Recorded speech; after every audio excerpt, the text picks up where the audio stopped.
ಇದು ಎಡಗೈಯಲ್ಲಿ ನೀವು ಈ ರೀತಿಯಾಗಿರ್ತಕ್ಕಂಥ ಸಂಖ್ಯೆನ ಮಧ್ಯದಲ್ಲಿ ಬರೀತಕ್ಕಂಥದ್ದು, ಆ ಮಧ್ಯಭಾಗದಲ್ಲಿ ಬರೀತಕ್ಕಂಥದ್ದು ಬಹಳ ಇಂಪಾರ್ಟೆಂಟ್.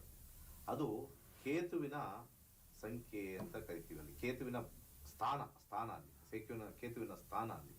ಇದನ್ನ ಎಡಗೈಯಲ್ಲಿ ಶುಕ್ರವಾರ ಅಥವಾ ಭಾನುವಾರ 24 ಅಂತ ಬರೆದು ಹಾರ್ಟ್ ಶೇಪ್ ಹಾಕ್ಬೇಕು. ಈಗ ಏನ್ ಬರ್ದಿದ್ವು ಹಾರ್ಟ್ ಶೇಪ್ 24 ಗ್ರೀನ್ ಅಲ್ಲಿ ಹಾಕ್ಬೇಕು. ಈ ಗ್ರೀನ್ ಇಂಕ್ ಅಲ್ಲಿ ಎಡಗೈಯಲ್ಲಿ ಹಾಕೋಬೇಕು.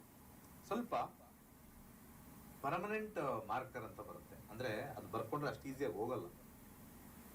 ಕೈ ಸೋಪ್ ಹಾಕೋದು ಮಾಡೋದು ಅಟ್ಲೀಸ್ಟ್ 2 ದಿವಸಕ್ಕಾದ್ರೂ ಇರುತ್ತೆ.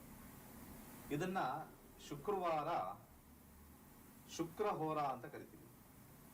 ಬೆಳಿಗ್ಗೆ ಸನ್ರೈಸ್ ಯಾವಾಗುತ್ತೆ ಆ ಸಮಯದಲ್ಲಿ, ಅಥವಾ ಭಾನುವಾರ ಸನ್ರೈಸ್ ಯಾವಾಗುತ್ತೆ ಸೂರ್ಯ ಹೋರನಲ್ಲಿ ಹಾಕೊಳ್ತಕ್ಕಂಥದ್ದು. 24 ಅಂತ ಬರೆದು ಕ್ಲೀನ್ ಆಗಿರೋ ಹಾರ್ಟ್ ಶೇಪ್ ಹಾಕಿ, ತದನಂತರ ಒಂದು ತಂತ್ರ ಇದೆ. ಈ ಸಕ್ಕರೆಯನ್ನ ಪುಡಿ ಮಾಡ್ಕೋಬೇಕು. ಸಕ್ಕರೆಯನ್ನ ಪುಡಿ ಮಾಡಿ ಅದಕ್ಕೆ ಒಂಚೂರು ಈ ಕಡಲೆ ಹಿಟ್ಟು, ಏನ್ ಕಡಲೆ ಅಂತಾರೆ, ಅದು ಚಟ್ನಿಗೆ ಹಾಕ್ತಲ್ಲ ಹುರುಗಡ್ಲೆ ಇಟ್ಟು ಸಕ್ಕರೆ ಮಿಕ್ಸ್ ಮಾಡಿ ಇದ್ರ ಮೇಲೆ ಇಟ್ಟು, ನಮ್ಮ ದಾಂಪತ್ಯ ಜೀವನ ಚೆನ್ನಾಗಿರ್ಬೇಕು ಅಂತ ಹೇಳಿ ಅದ್ರ ಮೇಲಿಟ್ಟು ಸ್ವಲ್ಪ ಒಂದು 1 ನಿಮಿಷ ಪ್ರಾರ್ಥನೆ ಮಾಡಿಕೊಂಡು ಎಡಗೈಲಿ ಹಂಗೆ ಹಾಕೊಂಡು ಬಾಯಿಗೆ ಕಡಲೆ ಹಿಟ್ಟು ಸಕ್ಕರೆ 2 ಮಿಕ್ಸ್ ಮಾಡಿ ಫಸ್ಟ್ ಇದನ್ನು ಬರೀರಿ, ಅದ್ರ ಮೇಲೆ ಇಡಿ, ಪ್ರಾರ್ಥನೆ ಮಾಡ್ಕೊಳ್ಳಿ. ಯಾಕೋ ಗಲಾಟೆ ಮಾಡ್ತಾ ಇದೀವಿ, ನಮ್ಮ ಸಂಸಾರ ನನಗೆ ಬಿಡಕ್ಕೆ ಇಂಟ್ರೆಸ್ಟ್ ಇಲ್ಲ, ಚೆನ್ನಾಗಿ ಅನ್ಯೋನ್ಯತೆ ಬರಬೇಕು, ಇದನ್ನ ಮಾಡ್ತಾ ಇರಿ. ಇದನ್ನ 4 ಶುಕ್ರವಾರ ಮಾಡಿ ಸಾಕು.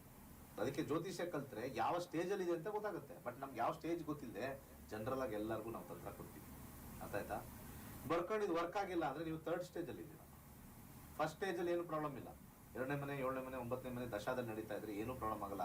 ಎಂತ ಗಲಾಟೆ ಆಗಿದ್ರು ಸಾಯಂಕಾಲದೊತ್ತಿಗೆ you love me, I love you ಬಂದ್ಬಿಡ್ತದೆ. ಈ ಕಡೆ ಎಕ್ಸ್ಟ್ರೀಮ್ ಬಂದ್ರೆ ಬೆಳಿಗ್ಗೆನೂ ಜಗಳ, ಮಧ್ಯಾಹ್ನವೂ ಜಗಳ, ಸಾಯಂಕಾಲ ಜಗಳ. ಅಲ್ಲಿ I hate you, you hate me ಬರ್ತದೆ. ಈ ಮಧ್ಯದಲ್ಲಿ ಇರ್ತಕ್ಕಂಥದ್ದೇ ಎಲ್ಲ ಆ ಕಡೆ ಈ ಕಡೆ. I love you, you hate me, you hate me, I love you, mix. ಅದಕ್ಕೆ ಜ್ಯೋತಿಷ್ಯನ ಪರ್ಫೆಕ್ಟ್ ಆಗಿ ನೀವು